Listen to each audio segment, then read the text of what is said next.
Cross, palihog.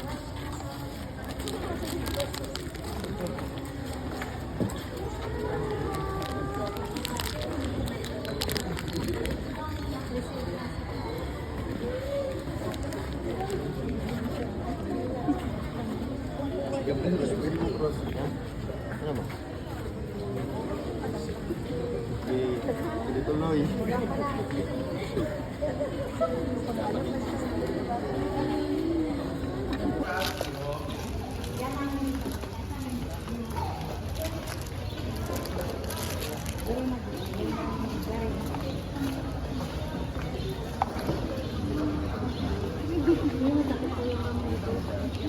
Wednesday. Ayan. Dari ka lang to. Bawal din. Saan? Espiritu Santo.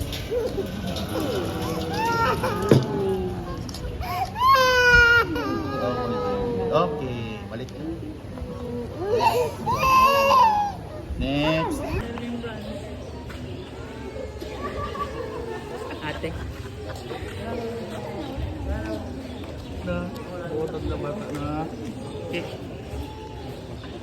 Wah, si Father. Bibi lagi ko ha. Tama na ano. Dawata ang kahayag sa tuwang Ginoo, mga ginikanan, mga ninong-ninang, kining kahayag, ginatugyan kaninyo, aron mapingan magsiga sa kanunay.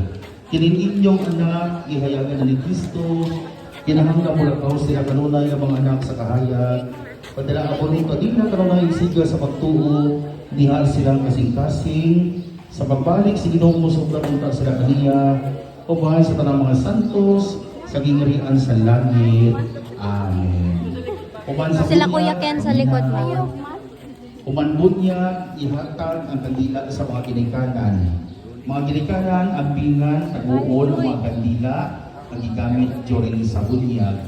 So, ganito sa iyo, importante ang kandila, ibo ng kandila ang gamitin sa mga bata niyo sa sunod pang sakramento, nadawato nila sa simbahan, ganito say, kung mag-brown out gani, dili niyo siya gamiton. Pagpalit mo na kandila para sa brown out. Kanak siya, no, simbolism na siya sa kahayag si Ginoo. Ginoo, manaagan ninyo.